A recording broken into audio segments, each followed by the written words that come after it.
미국과 멕시코 그랑프리에 이어 3연전의 마지막 레이스였던 상파울루 그랑프리는 다시 한번 스프린트 레이스를 포함한 주말이었기에 드라이버 챔피언십과 컨스트럭터 챔피언십 순위 경쟁에 큰 영향을 줄 수 있는 그랑프리 주말이었습니다. 우승권 팀들의 경쟁뿐만 아니라 중하위권 팀들의 경쟁도 순위 하나 차이로 1,000만 불 이상의 상금을 획득할 수도 혹은 얻지 못할 수도 있기에 포인트 한 점 한 점이 간절한 팀이 많았습니다. 인터라고스의 특성에 맞춰 로우, 미디엄 리어윙과 빔윙 패키지를 준비한 맥라렌이 스프린트 퀄리파잉에서 프런트 로우를 락아웃했지만 드라이버 챔피언십 2등인 랜도 노리스가 아닌 오스카 피아스트리가 폴포지션을 차지했고, 맥라렌은 스프린트 레이스 완주 2바퀴를 남겨놓고 피아스트리와 노리스의 순위를 팀오더로 바꾸며 원투 피니시를 기록했습니다.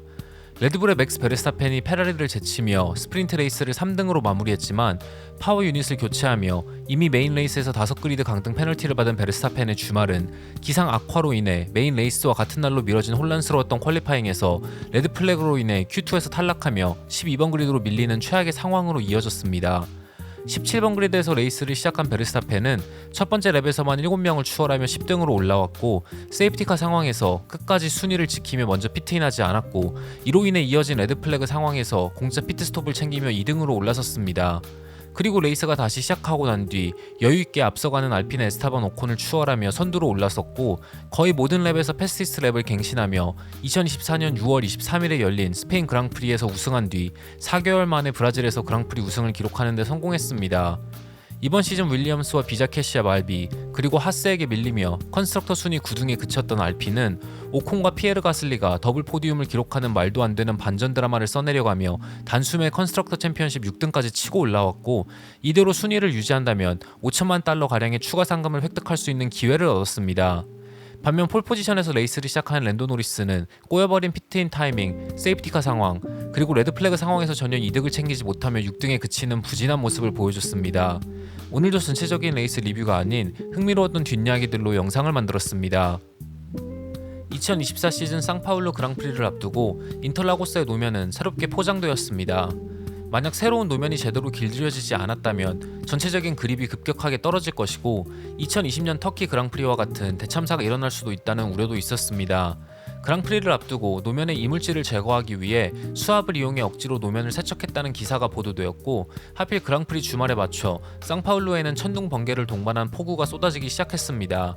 수압을 이용해 이물질을 제거하면서 노면에 잔 상처가 난 부분이 충분히 타이어의 고무로 인해 메꿔지면서 전체적인 그립을 올릴 시간이 없었기에 빗물이 고이기 시작했고, 전체적인 배수가 원활하게 이루어지지 않는 결과로 이어졌습니다. 그리고 만약 비가 오지 않았더라면 브라질의 노면은 새롭게 검정색으로 포함되었기에 햇빛을 흡수해 노면의 온도가 상승했을 것이고, 이로 인해 팀들은 아마도 타이어의 온도를 관리하는 데 고생했을 거라는 분석도 있었습니다. 인터라고스의 노면에 대해 알핀의 에스타반 오콘은 새롭게 포장된 노면은 새로운 도전이 될 것이다. 그 누구도 노면이 어떻게 반응할지, 그리고 전체적인 그립이 어떨지 아예 예상할 수가 없는 상황이다 라는 말을 했습니다. 에스턴 마틴은 상파울루 그랑프리에서 스즈카에서 도입한 플로어를 사용하기로 결정했습니다. 미국 그랑프리에서 사용된 새로운 플로어가 기대에 미치지 못했기 때문이고, 멕시코에서의 분석 결과 스즈카에서 사용한 스펙의 플로어가 현재 차체와 더 잘 맞는 것으로 나타났습니다. 브라질 그랑프리에서는 이 플로어를 사용하지만 라스베가스와 카타르에서는 다른 스펙의 플로어를 사용할 가능성이 있습니다.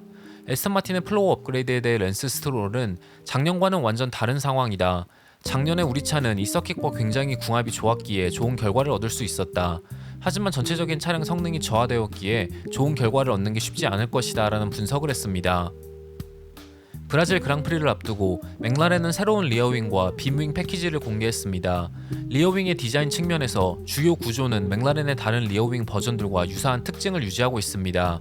그러나 메인 플레인의 디자인에는 변화가 있었고, 중앙 부분이 훨씬 깊고 거의 V자형의 선단이 엔드플레이트 쪽으로 이어지는 더 가파른 형태를 가지고 있습니다. 이는 2009년과 2016년 사이에 유행했던 높지만 좁은 스푼형 리어윙 디자인과 흡사한 형태를 지니고 있습니다. 새로운 리어윙과 함께 두 개의 빔윙을 준비해 직선 구간에 치중된 셋업과 코너링 성능을 위한 셋업을 대비하는 것도 확인되었습니다. 그리고 맥라렌은 새로운 업그레이드 패키지가 드라이 컨디션에서는 굉장히 좋다는 것을 확인하며 스프린트 퀄리파잉에서 원투를 차지했고, 레이스 내내 원투를 지키다가 팀오더로 오스카 피아스트리와 랜도 노리스가 자리를 바꾸는 결정을 내렸습니다.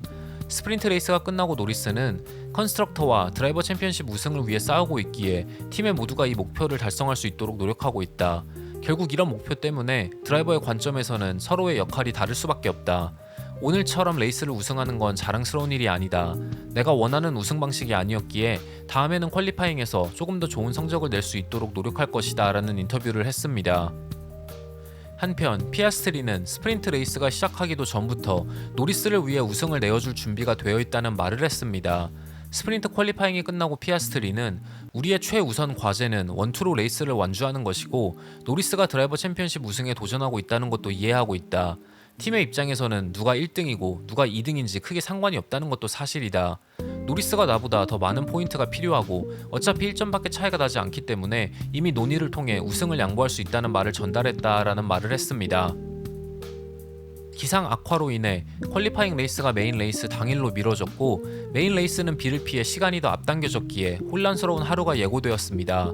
퀄리파잉에서 많은 드라이버들이 사고를 내며 이미 평소보다 더 일찍 메인 레이스 당일날 새벽에 일어나야 했던 메카닉들은 초인적인 힘을 발휘해 차를 고쳐 메인 레이스를 준비해야 했습니다.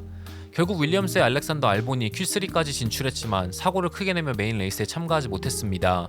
알본뿐만 아니라 알론소, 스트롤, 샤를, 콜라핀토가 사고를 내며 무려 5번의 레드 플래그가 퀄리파잉에서 발동되었고 Q2에서 랜스 스트롤이 3번 코너에서 벽과 충돌한 뒤 처음에는 옐로우 플래그가 발동되었고 플라잉 랩을 시작하고 있던 베르스타펜은 랩타임을 포기해야 했습니다. 그리고 시간이 좀 지난 뒤 레드 플래그가 발동되면서 퀄리파잉이 그대로 마무리되며 베르스타펜은 Q2에서 탈락했습니다.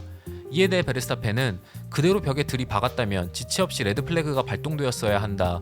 왜 30초, 40초가 지난 뒤에야 레드 플래그를 발동시키는 결정을 내렸는지 모르겠다라는 말을 했습니다. 이에 대해 FIA는 스트롤의 차의 텔레메트리를 확인했고 사고 뒤에도 주행이 가능할지도 모른다는 무전이 있었기에 스트롤이 피트로 복귀할 수 있는지를 먼저 확인했어야 한다는 설명을 했습니다. 스트롤의 엔진 데이터와 차량 온도 데이터는 사고 뒤에도 모두 정상이었다는 게 확인되었습니다. Q1에서 윌리엄스의 콜라핀토가 사고를 낸 뒤 차는 견인이 되어 배리어 뒤에 놓여졌고 윌리엄스는 수리를 시작하고 싶었지만 차를 안전하게 피트로 갖고 올 수 있는 방법이 없었기에 90분이나 시간을 낭비했다고 합니다. FIA는 에스턴 마틴이 최대한 빨리 수리를 먼저 시작할 수 있기를 바랬고 스트롤이 자력으로 피트로 복귀할 수 있는지를 먼저 확인했기에 레드 플래그 발동이 지연되었다는 공식 입장을 발표했습니다. 하지만 FIA의 배려와 메케닉들의 초인적인 수리에도 불구하고 스트롤은 메인 레이스가 시작하기도 전 포메이션 랩부터 차에 문제가 생겨 여러 번 스핀했고 결국 리타이어했습니다. 포메이션 랩이 끝나고 다른 차들은 그리드에 정렬했고 어볼티드 스타트라는 문구가 전광판에 띄어졌기에 차들은 그리드에 멈춰 팀 멤버와 메케닉들이 다시 그리드로 복귀해 차량 온도를 관리할 수 있는 상황을 만들어야 했습니다. 하지만 빨간불이 점등되었고 별다른 시그널이 없었음에도 폴포지션의 노리스는 포메이션 랩을 다시 한 바퀴 더 돌려 출발했고 그 뒤를 따라 다른 차들도 포메이션 랩을 한 바퀴 더 도는 상황이 발생했습니다. 결국 FIA는 노리스를 따라서 출발한 러셀, 츠노다, 로슨을 레이스가 끝나고 조사했고 프론트 로우의 노리스와 러셀만 5,000유로의 벌금과 경고를 받는 것으로 이 해프닝은 마무리되었습니다. 그리고 다시 차들이 정렬한 뒤 이번에는 메르세데스의 차 2대에서 문제가 발생했습니다. 메르세데스는 러셀과 해밀턴의 차에 타이어가 체결된 상태에서 타이어 공기압을 조정했고 이는 FIA의 규정을 위반하는 행위였기에 스튜어드들은 레이스가 끝나고 바로 조사에 들어갔습니다. 결국 메르세데스는 차 한 대당 5,000유로의 벌금을 부과받았습니다. 이에 대해 FIA는 인터라고스의 독특한 트랙 디자인과 피트레인에서 그리드까지 다시 들어가는 게 쉽지 않았다는 것을 감안했고 메인 레이스 당일날의 스케줄이 굉장히 타이트했다는 것을 고려했으며 메르세데스의 타이어 공기압이 규정을 위반하지 않았다는 것을 확인했기에 별다른 페널티 없이 벌금을 부과하는 것으로 이 문제를 마무리했다라는 발표를 했습니다. 우여곡절 끝에 메인 레이스는 스탠딩 스타트로 진행되었고 러셀은 나쁘지 않은 반응 속도를 보였지만 가속 구간에서 주춤했던 노리스의 안쪽을 파고들며 1번 코너에서 선두로 치고 나왔습니다. 그리고 베르스타펜은 17번 그리드에서 무려 11등까지 한 바퀴 만에 치고 올라왔고 1번 코너 안쪽을 과감하게 공략하며 그립이 높은 레이싱 라인을 찾아내는 자신의 능력을 유감없이 보여줬습니다. 러셀과 노리스가 원투로 치고 나갔고 자신의 커리어 최고 스타팅 그리드인 3번 그리드에서 출발한 비자케시의 말비의 유키츠노다, 그 뒤를 따르는 에스타반 오콘과 샤를이 조금씩 멀어졌고 베르스타펜은 15번째 랩이 시작할 무렵 샤를의 기어박스까지 따라붙는 데 성공했습니다. 좀처럼 샤를을 상대로 추월 기회를 잡지 못했던 베르스타펜은 샤를이 24번째 랩에 일찍 피트인하면서 클린 에어로 빠져나왔고 손쉽게 페이스를 올리기 시작했습니다. 27번째 랩 첫 번째 코너에서 하스의 니코 큉켄베르크가 스핀하면서 VSC를 발동시켰고 러셀, 노리스, 치노다는 모두 피트인해서 새로운 인터미디엇 타이어로 교체했지만 오콘, 베르스타펜, 가슬리는 피트인하지 않았습니다. 하지만 마샬들의 도움을 받아 헐크는 다시 차를 출발시킬 수 있었고 VSC는 모두의 예상보다 굉장히 빨리 끝났기에 러셀과 노리스는 피트인 시간이 단축되는 이득을 전혀 챙기지 못했습니다. 이 과정에서 헐크가 부정행위로 도움을 받았다는 스튜어드들의 판결이 있었고 흑기가 나오면서 헐크는 레이스에서 실격 처리되었습니다. 비는 점점 더 거세졌고 러셀이 그립을 찾지 못하는 틈을 타 노리스는 러셀을 추월하며 4등으로 올라섰습니다. 스튜어드들은 드라이버들의 시야 확보와 안전을 위해 세이프티카를 발동시켰고 세이프티카 상황에서 얼마 안가 윌리엄스의 콜라핀토가 크게 스핀하며 사고를 냈기에 레드플래그로 레이스는 25분간 지연되었습니다. 아직 피트인하지 않았던 오콘, 베르스타펜, 가슬리가 피트인으로 손해보는 시간 없이 새로운 인터미디엇 타이어로 교체할 수 있는 행운을 얻었고 레이스는 롤링 스타트로 다시 재개되었습니다. 오콘은 베르스타펜의 타이밍을 빼앗으며 치고 나갔고 3초 이상의 거리를 벌리며 순조롭게 자신의 커리어 두 번째 우승을 향해 달리는 듯 했으나 39번째 랩 페라리의 카를로스 사인즈가 사고를 내며 다시 한번 세이프티카가 발동되었습니다. 그리고 베르스타펜은 오콘에게 두 번 연속 당해줄 생각이 없었고 리스타트 상황에서 기가 막힌 반응 속도를 보여주며 1번 코너에서 바로 오콘을 추월해 선두로 치고 나왔습니다. 이 와중에 노리스가 1번 코너에서 미끄러지며 샤를에게 추월당했고 포디움에서 점점 더 멀어졌습니다. 선두로 나온 베르스타펜은 17번이나 자신의 패스티스트 랩을 갱신하며 매서운 페이스를 보여줬고 결국 기나긴 그랑프리 우승 가뭄을 끝내며 자신의 커리어 62번째 우승과 2년 연속 브라질 그랑프리 우승을 달성했습니다. 레이스를 우승한 뒤 베르스타펜은 돌아보면 이번 레이스는 굉장히 중요했다. 어느 정도 챔피언십 경쟁에서 포인트 손해를 볼 거라 예상했기 때문이다. 이제는 시즌이 끝날 때까지 깨끗하고 공정한 레이스만 하고 싶다.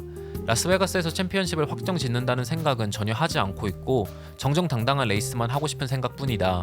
조금 더 일찍 그랑프리 우승을 기록하고 싶었지만 그동안 정말 쉽지 않았다. 도대체 다른 팀들이 왜 이렇게 빠른 건지 전혀 이해하지 못했고 이것저것 계속 새롭게 시도할 수밖에 없었다. 남은 3번의 그랑프리에서 다시 한번 우승을 하기 위해 도전할 수 있을 거라 생각하고 특히 메인 레이스에서의 페이스는 충분히 경쟁력이 있다고 생각한다라는 자신의 소감을 전했습니다.